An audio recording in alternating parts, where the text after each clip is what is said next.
semuanya, perkenalkan nama saya Muhammad Ilyasa dan ini rekan saya Askia Hovifah and welcome to Kavalika Podcast. Merdeka, merdeka, Merdeka, merdeka. merdeka.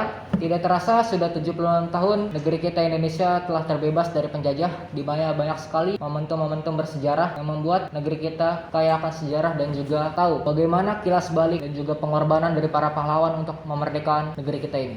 Menurut Kia sendiri, definisi dari kemerdekaan itu apa? Menurut saya kemerdekaan itu negara yang terbebas dari penjajahan negara asing dan pemerintahan yang diatur oleh bangsanya sendiri. Tidak ada ikut campur tangan dari negara asing. Menurut Ilyas gimana untuk kemerdekaannya?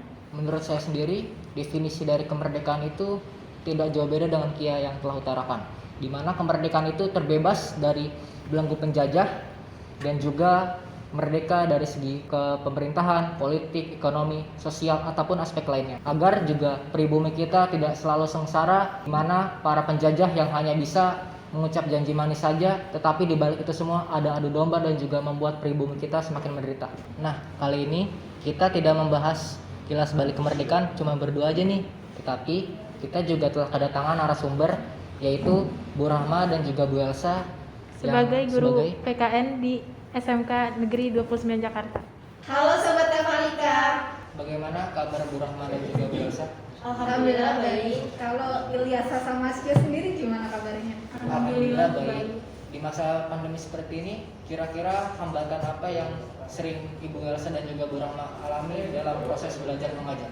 Kalau untuk proses belajar mengajar, hambatan yang paling dirasakan itu ya terkait dengan jaringan internet. Kadang jaringannya itu yang buruk atau kadang kuotanya habis. Nah itu jadi kendala. Selain itu juga kita nggak bisa nih memastikan anak-anak itu benar-benar hadir di mata pelajaran kita atau enggak. Kalau dari Bu Rahma gimana?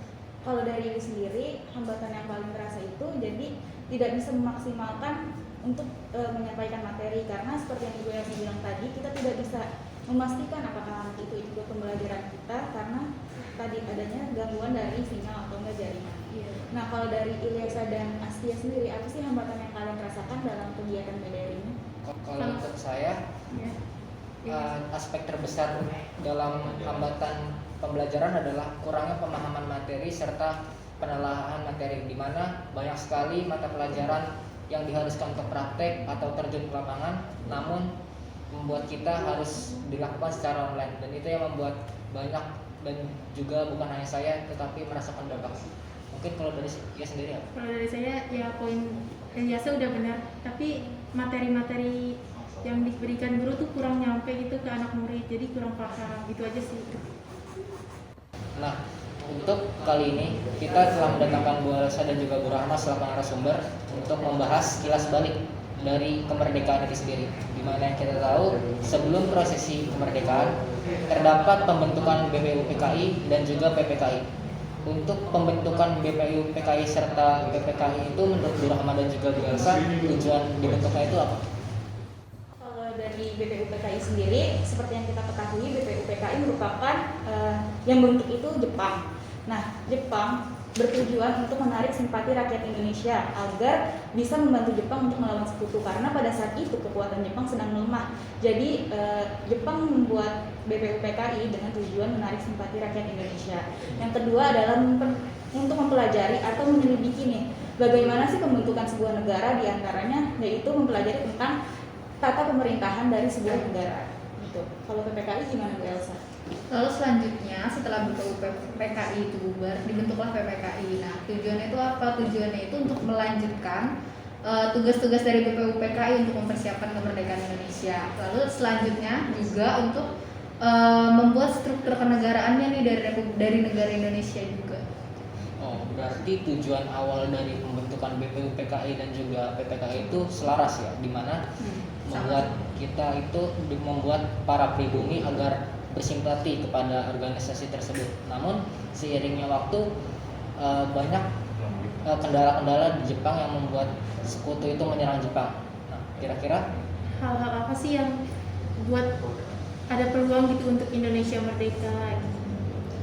Kalau untuk waktu itu, apa yang membuat peluang negara kita jadi besar untuk memerdekakan negara kita itu karena waktu itu Jepangnya itu kan lagi mengalami kekalahan tuh karena ada pengeboman. Jadi waktu itu ada kekosongan pemerintahan lah. Nah di situ rakyat Indonesia itu melihat, oh berarti kita bisa memiliki peluang besar untuk memerdekakan Indonesia pada saat itu. Gitu. Jadi peluang itu yang digunakan pada saat itu.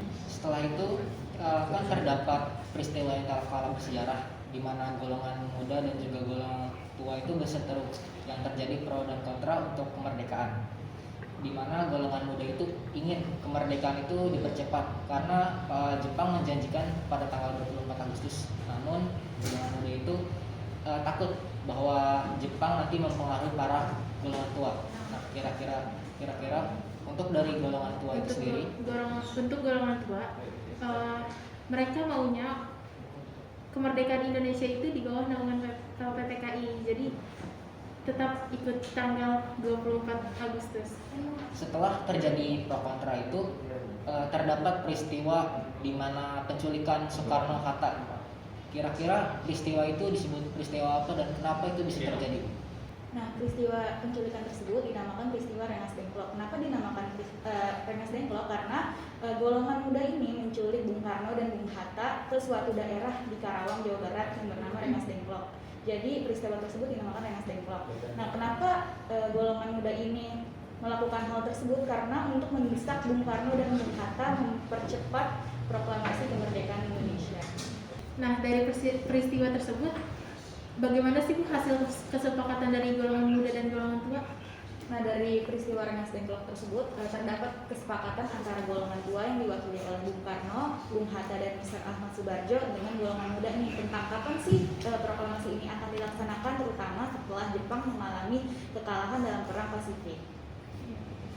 Nah setelah itu akhirnya di malam hari adalah pertemuan di rumah Laksamana Maeda, di mana pada pertemuan itu tuh untuk menyusun teks proklamasi nih. Nah setelah perbincangan yang cukup lama, akhirnya dibuatlah teks proklamasi tersebut dan diketik oleh Sayyidu Melly. Nah besok paginya jam 10 pagi akhirnya teks tersebut dibacakan oleh Insinyur Soekarno di kediamannya di Jalan Pegangsaan Timur nomor 56. Nah tempat tersebut sekarang kita kenal sebagai Museum Proklamasi.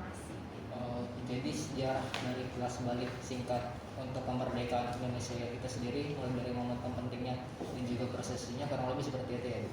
Nah di masa pandemi seperti ini banyak hal yang membuat seakan-akan habit dari bangsa Indonesia itu perlahan mulai berubah, entah dari karakternya atau perilakunya atau bahkan tingkah hidup dan juga pola hidupnya. Kira-kira dalam masa pandemi seperti ini, hal apa yang dapat para pemuda lakukan atau segala aspek lakukan dalam rangka berpartisipasi untuk memeriahkan kemerdekaan Indonesia? Dari Ibu sendiri, bagaimana sih untuk mengisi kemerdekaan di masa pandemi ini? Yang pertama, untuk para pelajar tentunya mengikuti kegiatan DDR dong. Pokoknya harus menuntut ilmu dulu. Nah, dari Elsa? Nah selanjutnya biasanya nih kalau kita belajar dari tahun lalu itu kan suka ada lomba-lomba yang diadakan oleh baik itu pemerintah atau baik itu dari kayak perusahaan-perusahaan untuk mengadakan lomba dalam kemerdekaan, kayak misalkan bikin video kreasi atau apapun itu. Nah itu bisa buat teman-teman ikuti dalam rangka mengisi kemerdekaan juga. Menurut opini Ibu, apa sih yang bisa meningkatkan rasa nasionalisme di masa pandemi ini? Kalau menurut Ibu, untuk meningkatkan rasa nasionalisme di masa pandemi ini, terutama untuk pelajar yang pertama yaitu belajar PPKN. Karena di PPKN kita belajar tentang bela negara, tentang wawasan Nusantara dan hal-hal yang bisa menumbuhkan rasa cinta tanah air. Yang kedua, kita bisa melaksanakan pengabdian sesuai dengan profesi kita masing-masing. Seperti sekarang para nakes sedang melaksanakan pengabdian nih kepada masyarakat, yaitu vaksinasi dan sebagainya. Nah kalau dan yang gak kalah pentingnya juga di masa yang sekarang itu yang paling sangat kita perlukan adalah kita tuh perlu untuk saling tolong menolong dan juga sama-sama menanggung beban lah, membantu orang-orang yang ada di sekitar kita. Selain itu kita juga mempunyai pertanyaan dari taruna-taruni SMK 29 Jakarta dari akun @raffbrn. Apakah menurut narasumber kita ini sudah merdeka? Kalau dari konteks penjajah, negara kita sudah merdeka. Tapi kan maksud kita dari kemerdekaan Indonesia ini kan kita punya tujuan-tujuan tertentu ya. Nah, dalam mencapai tujuan tersebut kita masih berproses tuh untuk agar semua masyarakat Indonesia itu merasakan hal yang sama atau mencapai kesejahteraan yang sama gitu. Nah, untuk pertanyaan selanjutnya itu dari akun @riora_ataya. Apa makna proklamasi kemerdekaan bagi bangsa Indonesia? Menurut Ibu. Nah, makna proklamasi kemerdekaan bagi bangsa Indonesia itu sendiri proklamasi merupakan sebuah pemberitahuan secara resmi nih kepada masyarakat dan juga kepada seluruh dunia bahwa Indonesia sudah merdeka. Karena seperti yang telah kita ketahui bersama, syarat berdirinya suatu negara salah satunya adalah pengakuan dari negara lain. Selain itu, kemerdekaan Indonesia juga dimaknai sebagai akhir dari sejarah penjajahan di Indonesia dan juga merupakan awal Indonesia sebagai negara yang merdeka. Oke, baik. Untuk pertanyaan terakhir dari akun Arya SPTR. Kenapa hari kemerdekaan itu identik dengan lomba? Nah, kenapa identik dengan lomba? Selain sebagai hiburan, itu juga sebagai bentuk perayaan atas keberhasilan para pahlawan kita untuk memerdekakan Indonesia. Selain itu, perlombaan juga untuk menimbulkan rasa persatuan dan kesatuan bagi bangsa Indonesia. Dengan adanya perlombaan ini, kita bisa berkumpul dengan tetangga, dengan teman untuk mencapai tujuan dari perlombaan itu, yaitu mendapat juara. Itu juga sama halnya dengan para pahlawan yang mencapai tujuan saat itu, yaitu memerdekakan bangsa Indonesia. Baik, segitu aja untuk podcast kali ini. Terima kasih untuk Bu Rahma dan Bu Elsa untuk meluangkan waktunya. Ya, sama-sama. Semoga kita semua dalam keadaan sehat selalu dan pandemi ini segera berakhir. Dan semoga juga kita bisa secepatnya bisa masuk nih ke sekolah, bisa sekolah tatap muka lagi. Iya. Terima kasih juga kepada para penonton yang sudah menonton podcast kali ini. Tetap jaga kesehatan, tetap patuhi protokol, dan juga tetap jaga dari kerumunan yang ramai. Akhir kata dari kami, wassalamualaikum warahmatullahi wabarakatuh. Dirgahayu Republik Indonesia yang ke-76. Indonesia tangguh, Indonesia tumbuh.